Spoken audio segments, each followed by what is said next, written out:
வணக்கம் சொந்தங்களே, எல்லாரும் எப்படி இருக்கீங்க? நாங்கள் ரொம்பவே மகிழ்ச்சியாக இருக்கோம். நீங்களும் எங்களைப் போலவே மகிழ்ச்சியாக இருக்க எங்களோட மனமார்ந்த நல்வாழ்த்துக்கள். மதியம் லஞ்சுக்கு வீட்டுக்கு வந்தான் ஜெய்யி. இவ்வளோ ஐட்டம் பண்ணி வச்சுருக்கேன். உருளைக்கிழங்கு பொரியல், வாழைப்பூ வடை, கொழுக்கட்டை, அதுக்கப்புறம் நம்ம சந்தையில் செய்து விற்பனை செய்கிற புளிச்சக்கீரை தொக்கு, இது எல்லாம் வச்சுருக்கேன். இது பத்தலை, எனக்கு அப்பளம் வறுத்து கொடுன்றான். சரி, ஓகே, குழந்தை கேட்குறானே அப்படின்னு சொல்லிட்டு நானும் அப்பளம் வறுத்து கொடுத்தேன். அப்பளம் வறுத்து கொடுத்ததுமே அவன் ஃபேஸில் அவ்வளோ ஒரு சந்தோஷம். ஏன்னா நம்ம இருக்கிறதே குழந்தைங்களுக்காக தான். அப்புறம் குழந்தைங்க கேட்டு ஒன்று செய்யலைன்னா எப்படி? நிறைய பேர் சொல்லுவாங்க, இவ்வளோ பார்த்து பார்த்து வளர்க்குற, பின்னாடி அவங்க நம்மள என்ன பார்த்துக்குவா போகிறாங்க அப்படின்னு சொல்லிட்டு. அவங்க நம்மளை பார்த்துக்கிறாங்க, பார்த்துக்கல. நம்மளை நம்பி பிறந்த குழந்தைங்க. அவங்க என் வாழ்க்கையில் என்னெல்லாம் ஆசைப்படுறாங்களோ அதெல்லாம் நிறைவேற்றி வைக்க வேண்டியது நம்ம கடமை.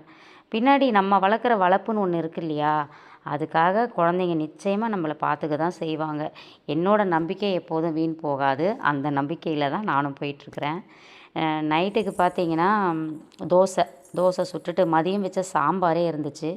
சரி, அது போதும் அப்படின்னு சொல்லிட்டு தோசை ஊற்றி கொடுத்தேன். நான் தோசை மாவில் என்ன பண்ணுவேன்னா, இப்போ கடையில் தான் வாங்கிட்டுருக்கேன். ஏன்னா கிரைண்டர் இன்னும் நம்ம வீட்டில் வாங்கலை. பெரிய கிரைண்டர் இங்கே வைக்கிறதுக்கு இடம் இல்லைன்னு சொல்லிட்டு நம்ம என்ன சொல்லியாச்சு, போட்டுட்டாச்சு.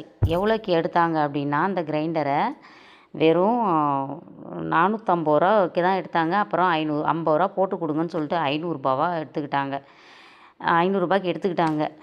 அதனால தான் இப்போ எனக்கு என்ன சொல்கிறது, தோசை மாவுலாம் கடையில் வாங்க வேண்டியதாக இருக்குது. வாங்கிட்டு வர தோசை மாவில் நான் வெந்தயம் முளை கட்டி காய வச்சு தூள் பண்ணி வச்சுருக்கேன். இந்த மோர்லலாம் கலந்து குடிக்கிறதுக்காக. அந்த வெந்தய பொடியை தோசை மாவில் கலந்து கொஞ்சம் நேரம் ஊற வச்சுருவேன். அதுலேயே கொஞ்சம் தோசை மாவோடு சேர்த்து கொஞ்சம் பச்சரிசி மாவும் போட்டு கலந்து வச்சுருவேன். இப்படி தோசை செய்யும்போது கடையில் வாங்குகிற அப்படின்ற ஒரு ஃபீலே இருக்காது. தோசையும் ரொம்ப பொன்னிறமாக அருமையாக வரும். தோசையெல்லாம் சுட்டு குழந்தைங்களுக்கு எல்லாருக்கும் கொடுத்துட்டு, அப்புறம் நானும் பூஜாவும் தான் கடைசியாக சாப்பிட்டோம். குழந்தைங்க நம்ம கூட இருக்கிற வரைக்கும் பெண் குழந்தைங்கள சந்தோஷமாக பார்த்துக்கணும். அவங்களும் மகிழ்ச்சியாக இருக்காங்க. வாழ்க வளத்துடன்.